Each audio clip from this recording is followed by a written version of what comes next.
All right, so the last essay is different because it's open-ended. And some people, this is their favorite one. They really enjoy writing this, and some people absolutely hate this one because it's just too open for them. So you'll get some sort of a prompt asking you to look at setting or character or tone, but you need to remember everything from a specific text, and you need to be able to tie back to that. I suggest doing a book that we've read this year. So I try really hard to make sure that we hit so many different varied texts that it could apply to any of the prompts, and we also will be making sure to go back and re-look at those major work status sheets to make sure that we remember everything that we need to.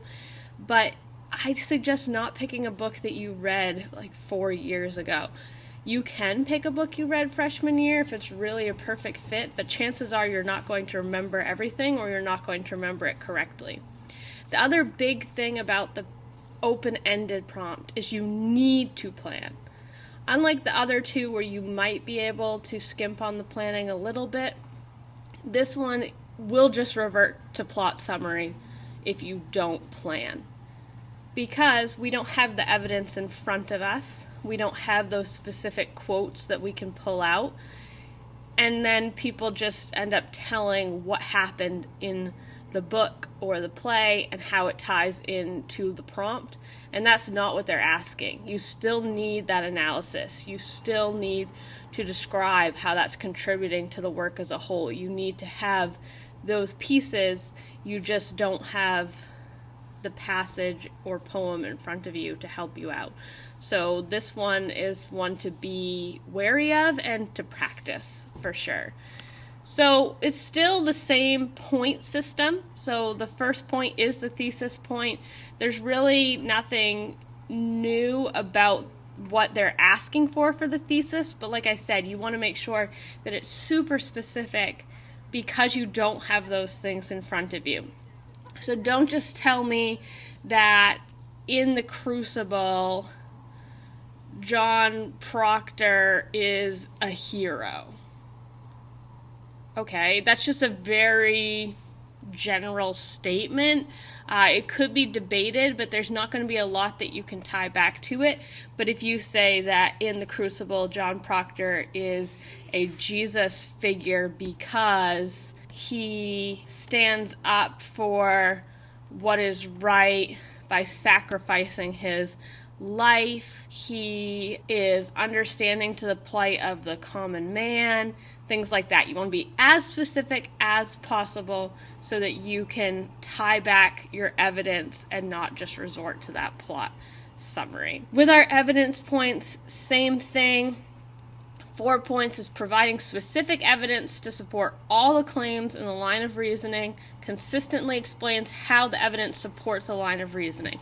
So you aren't having that literary device or structure in there that you need to focus on, but you are needing to focus on how things tie back to your thesis. So again, I would make sure that your thesis is a multi-part thesis, so it isn't just Gatsby represents the American dream. Okay, cool. Gatsby represents the American dream because the American dream is a generalized idea of hope that for many is not actually a reality or comes with burdens and a high failure rate, whatever it is, but you want to be specific. That way, if I was presenting evidence for this, I could say Gatsby has his hope for getting Daisy, his hope that he can make himself into the man that he wants to be. We have Nick saying that Gatsby has a huge capacity for hope. But then we have all of the things that go down in the second half of the novel, and we could talk about how, well, money doesn't buy you friendship, it can't buy you love, it doesn't even really buy you respect, just fear. All of those things we can tie back in because we were specific about our thesis as opposed to just saying Gatsby represents the American dream.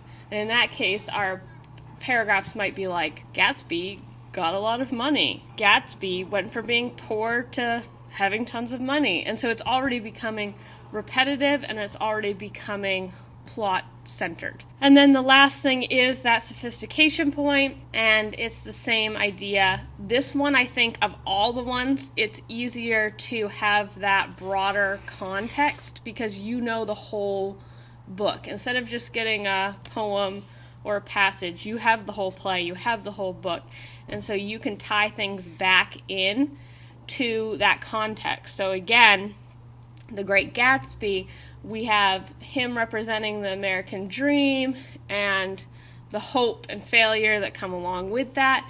But then you can situate that in the context of the 1920s and then what we know to happen in the 1930s, and how we're all striving for this age of gold and glitz and glory, and then we head into the Depression. So having those things, you can bring it to that broader context more easily. I still think that alternative interpretations is a little bit harder for this type of essay, and then you could look at the tensions within your work, or looking at, or just writing in a persuasive and vivid style. So again, if you haven't watched the one on poetry, that's the most in-depth of these essay explanations because the rubrics are all very similar. But be careful with this one that you do not fall just into plot summary because it's really easy to do that.